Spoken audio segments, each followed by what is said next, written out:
Hi everyone, my name's Greg. I'm the CEO and co-founder of Ally, and we're an offshore outsource partner for recruitment firms. So we essentially take on the heavy lifting of your candidate research and BD functions. We're a fairly newish firm. We've only been trading for 2 years. So there are some absolute fundamentals to making this work, some truisms, if you like. And they are, just to share the most primary one. And this was a game changer for us, and it's really, really obvious when you say it out loud, and that is the analyst or researcher, whatever their title is that works for you, needs to have an extreme sense of purpose. Obviously, you're handing what is a critical process over to an external party. And this person needs to feel as if they don't come to work in that day, then it makes a material difference to your success. And of course, that is a fact. But unless they feel that through your actions, it has a profound effect. Not so much on the short term, everyone has a honeymoon period, but definitely in terms of the medium and long-term consistency of the quality of your work. And also if you still want to have that person around in 6 to 9 months. So the good news is there are 3 things that we classify as Ally Essentials, forgive the shameless plug, but all the things I'm describing to you are the things that we absolutely insist that you as a client do. Just the mere fact that if you don't, it just doesn't work. It fails. And we learned to our cost. We had quite a few cancellations about 3 or 4 months ago. And that's because we were a bit, well, to be frank, weak about insisting on these functions. So to these functions, they're very pragmatic. And this is aside from the human piece, but all of this does blend into making this analyst feel part of your organization and invested in. And you are investing in the quality of your output by following these functions. And one is insisting on a video call with every single brief without fail. It doesn't have to be 20 minutes, half an hour, etc. We learn an enormous amount, or your analysts will learn an enormous amount, just even in a 5-10 minute call. Obviously, JD good. Obviously, any kind of written output is helpful. But the action of asking the analyst or researcher to write the brief based on what they've heard is an excellent quality check. The analyst will be asking sensible questions, well, at least they should be, and that will naturally tease out, perhaps, even though you're experienced folk, additional data that perhaps wouldn't have been shared or definitely wouldn't have been shared during the email process. So video call, absolute basic, step 1, however short. Ask that person to write back to you. So it's a wonderful way of saying, is this what you said? So that's the first sort of catch, if you like. That's where you will see if there's been any errors just in the briefing process.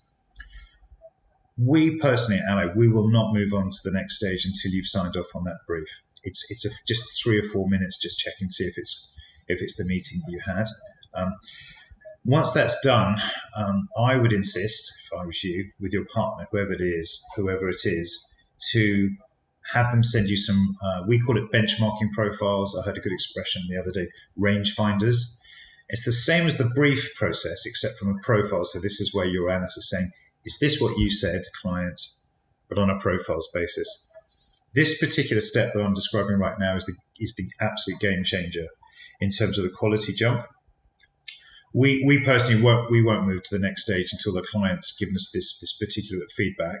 There's a little bit of detail around that which I could share separately, but until you've come back and said, yes, out of those 10 profiles, these 7 were good, these 3 it's a maybe, these 2 it's definitely no, and the reason why, that takes the accuracy levels from, well, if we didn't do that step, we hit about 50-55%, that takes it up to the high 80s, early 90s%. It's also a really good ongoing training, coaching section of the relationship with the analyst. We never remove it, no matter how long it lasts, because it's 10 minutes of your time. And the way that we ask you to look at it is for the sake of a 10-minute WhatsApp note.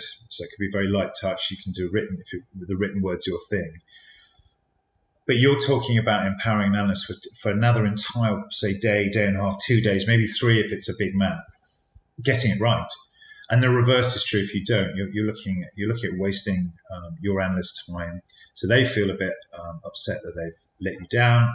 And also you haven't got what you want, so the client's wrong. So my apologies if this is just so blindingly obvious, but these are just, it's amazing how when we're busy, these things get dropped, and it's to all of our detriment.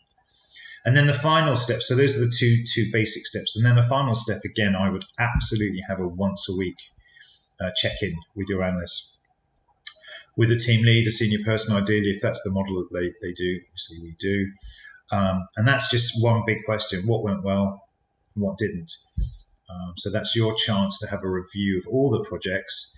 This is a big one, as much about their sort of commercial acumen and their performance is just the connection piece. This is quite relationship oriented. So we've noticed even if things are going really well from a quality level, and the client assumes that, well, we just don't need to have the weekly check-in because it's all going great, it starts to have an effect on the relationship. It's 30 minutes in an entire week, and it's a fraction of what you as a client would invest if they were sitting in your office in terms of interruptions and coaching and mentoring.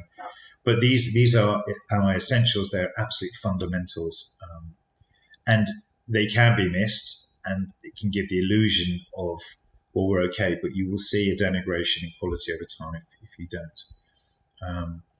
And then the other things are just really obvious, just the human element, just taking a personal interest in the individual. So, asking them before the call how they are, how the weekend was. Again, really, really, really obvious stuff, but when we're busy, they tend to get missed. So the summary of all of this is timely and accurate feedback on the basis that I just described, ideally. Maybe some variations for you, but those basics. And then the other one is just the more intimate, connective, brought in, if you like, to your team that analyst is, the happier, more regarded they will feel. The quality of their work will stay high, and they won't leave as well. This sort of Indian notion of leaving very. We have very low turnover rates, and we see the ones that stay the longest are the ones where they have the best working relationship with their client, and it just doesn't take much. So again, this is all just really obvious to you, but sometimes the obvious stuff is the best. So thank you much for your time. I hope that was of value. Take care.